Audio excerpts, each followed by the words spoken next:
Welcome to MyValleyOnline.com, your source for news and information, with your host, Melvin Valentine, and special guest, Dr. Michael Rowe.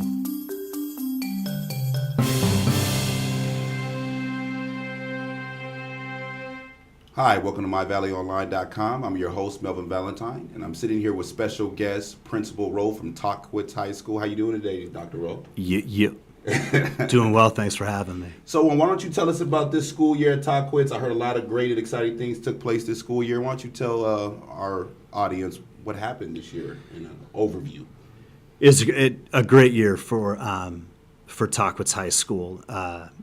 Probably the way that it ended probably really is illustrative of I think what we've done in a big way to improve our culture. A couple weeks ago on a Sunday night around 3 o'clock in the morning, I started getting these text messages like, hey, something's going on at the school. And I didn't think too much about it. 5 o'clock in the morning, I get this text message saying, you better get here. And showed up to the school. And these students, my lovely class of 2012, had managed to take every single chair out of every classroom and had it put on the football field in what appeared to be crop circles, one of the most impressive things you've ever seen.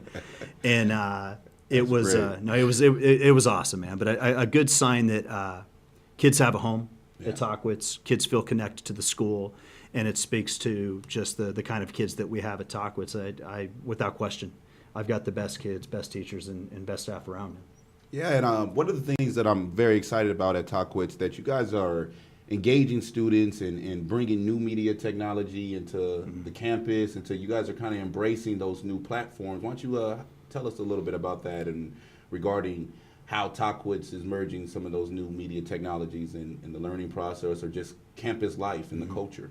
It's exciting. I think, unfortunately, all of the wonderful technology that we've come accustomed to in our personal lives, whether cell phones, across the board, that we've done such a great job in education of keeping these things removed from the classroom, and it just doesn't stand to reason. Next year, we're looking at even taking it to the next step with a bring your own device policy, where we want to encourage kids to bring that. And I hear a lot of my colleagues who continue to try and find ways to limit the creativity, limit the innovation by a policy for this and a policy for that. And I don't think that's the right approach. I think if you can begin to put the technologies that the kids are accustomed to in their hands and make that a legitimate part of the process, I think you're going to get the kids buy-in and engage them in ways that, this is a different kind of a learner.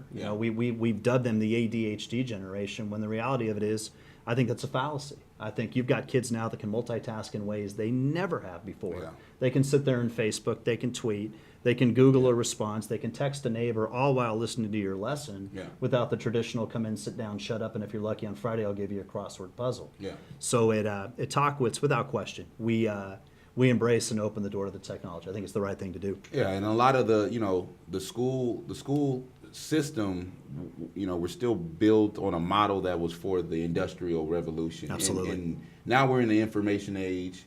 It's a lot of different things are changing in society. A lot of different institutions are going through growing pains and upheaval. So I can see how the traditional model of school is kind of apprehensive to all the new media and all the different things. And I think, guys like you, innovators that continue to keep pushing forward, we can, start seeing some of those changes. Well, I mean, just look at what you guys are doing here. I think not so much guys like me, I would argue, but I think when you put the ownership with the student on how to navigate their learning, and kids can derive the need to know whatever it is they may be studying, I think you've really hit on the kind of learning there's going to be an attachment to that. Because the one thing we know about this group of kids, especially that are going through our system right now, is that these kids crave dignity.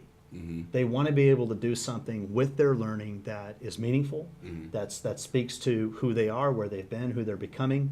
And unlike us Generation Xers that are into the nice cars and the kind of credit card economy of the 80s, where we want a lot of stuff outside of ourselves, these kids are looking for something that they can truly express who they are, and do it in a way that contributes to their community, to their world. And I think to limit that, I think we're bastardizing their education. Perfect. Well, Once again, I want to thank Principal Rowe for coming on and sharing us with all the great things that are going on at Tahquitz High School. Once again, I applaud your efforts for bringing new media to this community and inspiring multiple generations towards, a purpose-driven career in life. That's basically what I'm getting from you. That this generation wants purpose. They're seeking something more meaningful than just material gain.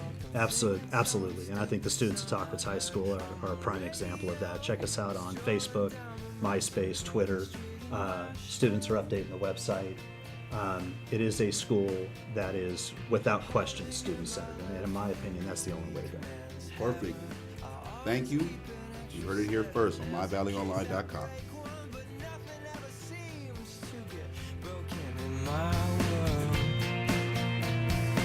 And that's just the problem